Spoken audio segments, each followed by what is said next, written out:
এ কি এ কি এই গাছ থেকে কালো কালো ধোঁয়া বেরোচ্ছে কেন? এ কি আজব ঘটনা! কি রে, তুই আমার থাকার জায়গাটা এভাবে কেটে ফেললি কেন? ওরে বাবা রে, এ যে দেখি কালো দৈত্য! বাঁচাও, আমাকে বাঁচাও! কে কোথায় আছো, বাঁচাও! কে বাঁচাবে তোকে? হ্যাঁ, আমার থাকবার জায়গাটা তুই এভাবে কেটে ফেলেছিস, আর আমি কি তোকে ছেড়ে দেব নাকি? আমি জানতাম না এটা তোমার থাকবার জায়গা। আমি ইচ্ছে করে করিনি, আমাকে ক্ষমা করে দাও। যদি আমি জানতাম যে তুমি এখানে থাকো, তাহলে আমি কখনো এই গাছের আশেপাশে আসতাম না। ছেড়ে দাও, আমাকে ছেড়ে দাও দয়া করে। বাড়িতে আমার অসুস্থ মেয়েটা পড়ে আছে, ছেড়ে দাও আমাকে। ছেড়ে দেব? হ্যাঁ,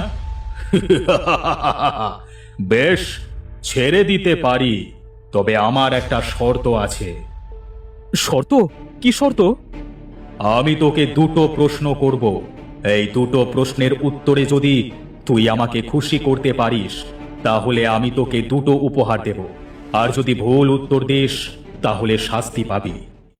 কপালে যা আছে তাই হোক। বেশ, ঠিক আছে, করো তুমি প্রশ্ন। বেশ, তাহলে আমার প্রথম প্রশ্ন হচ্ছে, এমন কি আছে যা শহরের মধ্য দিয়ে যায়, পাহাড়ের মধ্য দিয়ে যায়, জঙ্গলের মধ্য দিয়েও যায়, কিন্তু নড়তে পারে না? এ আবার কেমন প্রশ্ন? এ তো বড়ই কঠিন। আমি আমি এটা কিভাবে পারবো? যদি না পারো, তবে শাস্তি আছে। আমি একটু ভেবে বলবো। কি হলো, পারবে না? না দৈত্য, মাথায় আসছে না।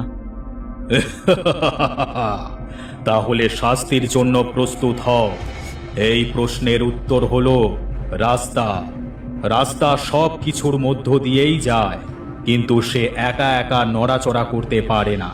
তোমার প্রথম শাস্তি হলো, যে রাস্তা দিয়ে এসেছো সেই রাস্তায় 10 পা হেঁটে যাও।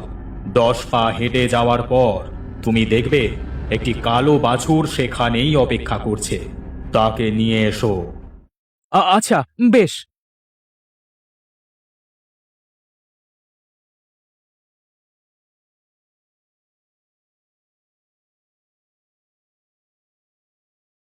এবার আমার দ্বিতীয় প্রশ্ন শোনো। আমার দ্বিতীয় প্রশ্ন হলো, এমন কি আছে যেটা শুধুমাত্র ওপরের দিকেই ওঠে, নিচের দিকে কখনোই নামে না? এমন কি জিনিস আছে যেটা কখনো নিচে নামে না, শুধু ওপরের দিকেই ওঠে? কি হলো, এবারের প্রশ্নের উত্তরটা পারলে না তো? পেয়েছি পেয়েছি, এমন এক জিনিস যেটা শুধুমাত্র ওপরে ওঠে, কখনো নিচে নামে না। আর তা হলো বয়স। মানুষ হোক কিংবা অন্য কোনো প্রাণী, তাদের বয়স একবার ওপরে উঠলে আর কখনো নিচে নামে না।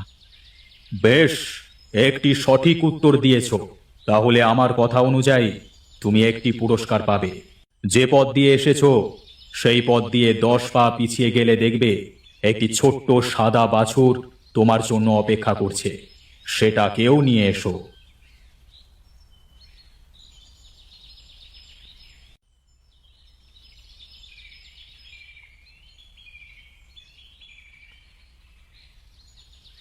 এই দুটো বাছুর আমি তোমাকে দিলাম।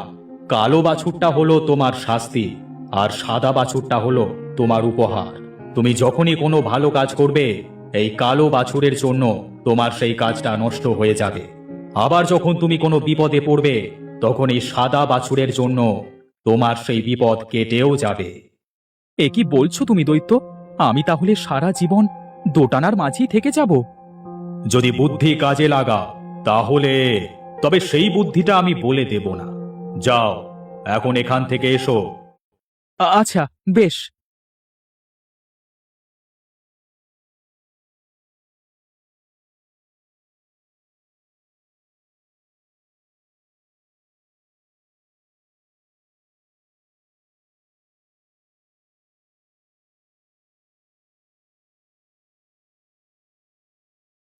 কি রে মা, তোর জ্বর কমলো?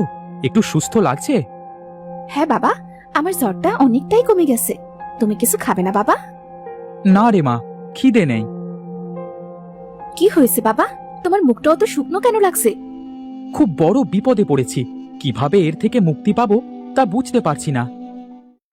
কি বিপদ? কি হয়েছে বাবা? শোনো তবে। তুমি এত চিন্তা করো না বাবা, সময় আসুক, কি করা যাবে সেসব পরে চিন্তা করব। তুমি যে ওই দৈত্যর থেকে বেঁচে ফিরে এসেছো, এটাই তো অনেক। আর চিন্তা না করে যাও তো, খেতে যাও। আচ্ছা, বেশ।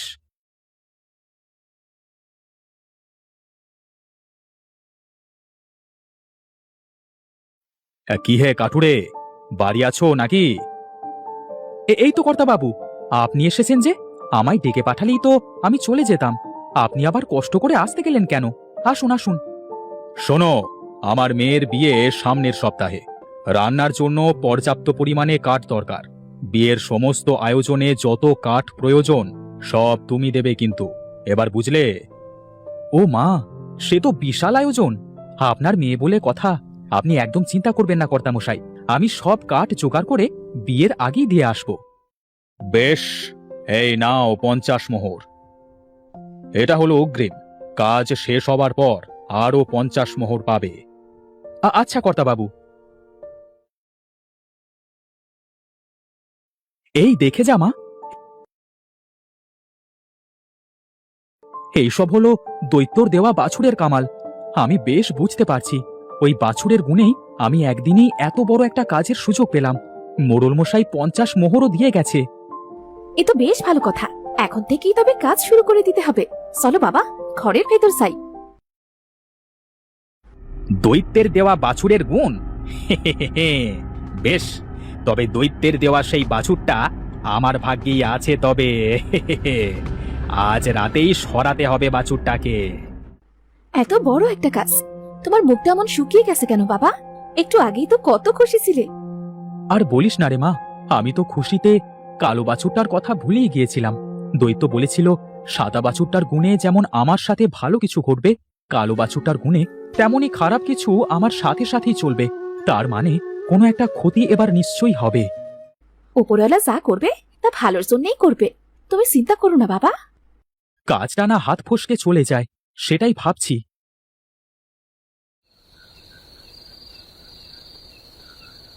কি ব্যাপার, এখানে তো দুটো বাছুর, এর মধ্যে কোনটা দৈত্যের দেওয়া সেটাই তো বুঝতে পারছি না। এক কাজ করি, দুটোই নিয়ে কেটে পড়ি। না না না না, দুটো নেওয়াটা ঠিক হবে না। দুটো নিলে আবার সহজেই ধরা পড়ে যেতে পারি। আমি বরং ভাবি কোনটা দৈত্যের দেওয়া।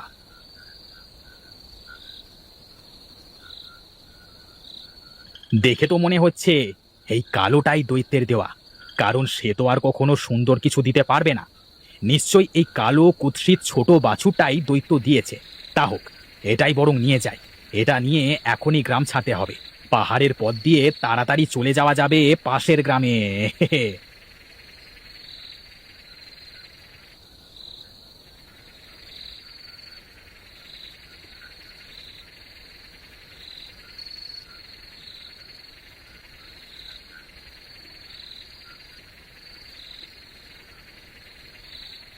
আহ!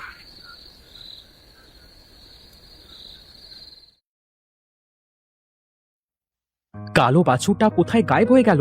কোনোভাবে ছুটে পালিয়ে গেল না তো গোয়াল থেকে? সে যাকে, তাতে তো আমাদের ভালোই হয়েছে বলো। কাল